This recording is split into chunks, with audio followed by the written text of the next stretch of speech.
Sanders. Shedeur said the vibe in the QB room is positive. Everybody's cool. Outside the room, people try to pit us against each other, but inside the room, we know we're one. We're all different characters. It's funny going in there and seeing Joe every day. It's fun to see him because I like, wow, I really mean Joe Flacco right now, we're on the same team. Then, of course, Kenny, the experience he's been in the league with these two is cool. And to see the process of it. And Deshaun, of course, he's active in there and he's all in the meeting, so it's cool talking to him. Why? So, yes, only one quarterback can play. We understand that. Mm-hmm. So, because only one quarterback, this isn't Hunger Games. I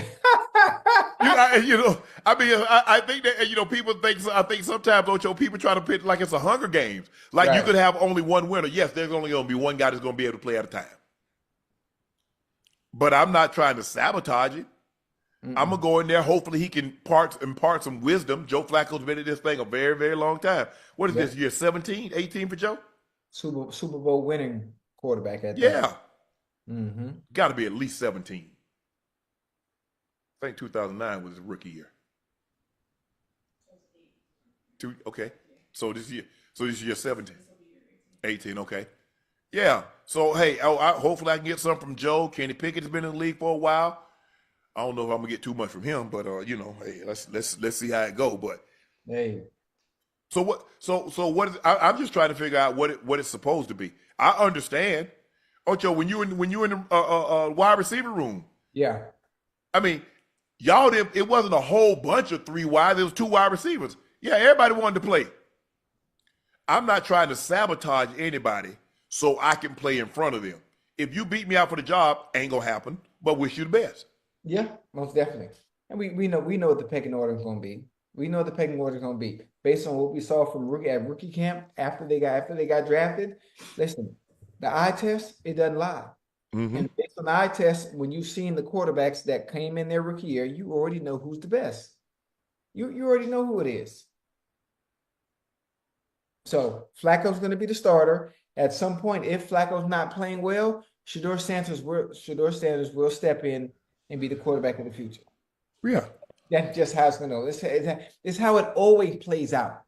Every single time, just not in this situation, in any situation. Maybe this one is a little different because it is Shedeur. He was a 5th round pick. He's very, very well known, and his last name is Sanders. But these things like this happen all the time, and it all plays out the same way. The cream always rises to the top. It never settles on the bottom. And if Shedeur is what he believes he is, and his supporters believe he is, when the opportunity presents himself, he'll get in there and he won't look back. Same thing would happen with Tom Brady. Tom Brady came as a 6th round draft pick. He didn't play his rookie year. Mm-hmm. And he was sitting the bench start of his sophomore year. Guy gets hurt, he goes in, and he doesn't look back. Lou Gehrig was not starting at first base. Wally Pipp was. And one day he had a headache. And guess what, Ocho? He never got back on first base again unless he was DHing. And I don't think they had the DH back then. So yeah, it happens. It's just when the opportunity presents itself. That's what luck is. You know what luck is? When preparation meets opportunity. The opportunity, yeah. Yeah. If you're prepared when the opportunity presents itself, doesn't matter whether it's in sports, whether it's in media. People ask Undisputed, well, how would you? Bro, I was just waiting for that opportunity. I was prepared. I was prepared a lifetime.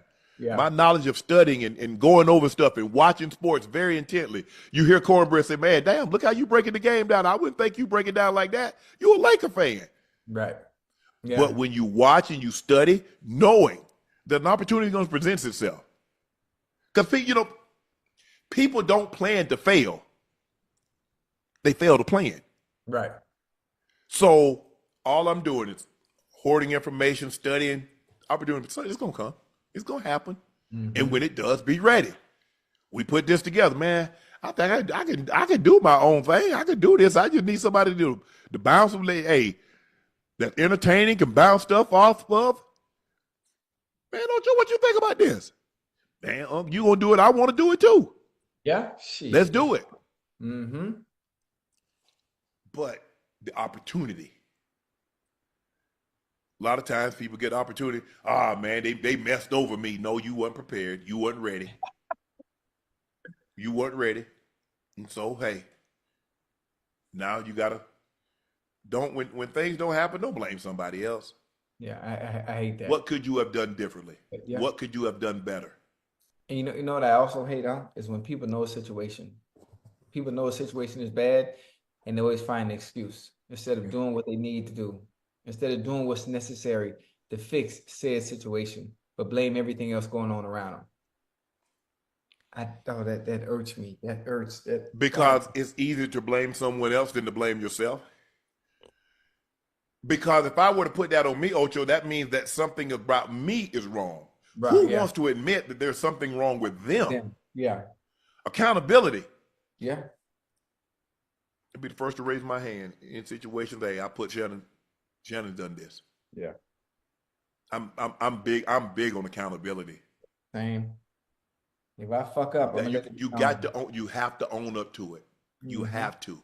That's the only way to. And look, it happens. Don't beat yourself up about it too much. Hey, you're gonna go through those emotions. Like, damn, really? But then, hey, pick yourself up. God is good, and good and in bad. He's still God, in good and in bad. So we're gonna see what Shedeur. I just wanted to get in there, and when he gets his opportunity, take the most of it. Oh, Joe, a lot has been made about Sam Laporta's deep issue. The second-year quarterback has adjusted his stance and is keep his left foot forward before the snap. Ben Johnson said, "I've done it a number of ways in my time in the league, and really over the last few years.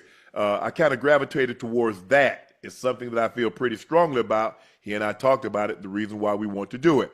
I think it helps out certainly with the quick game from the gun, and it helps us being a little bit better of throwing posture for like a lot of other things that we're asking him to do." Ocho, do you like this? And do you expect big things from Caleb Williams in 2025?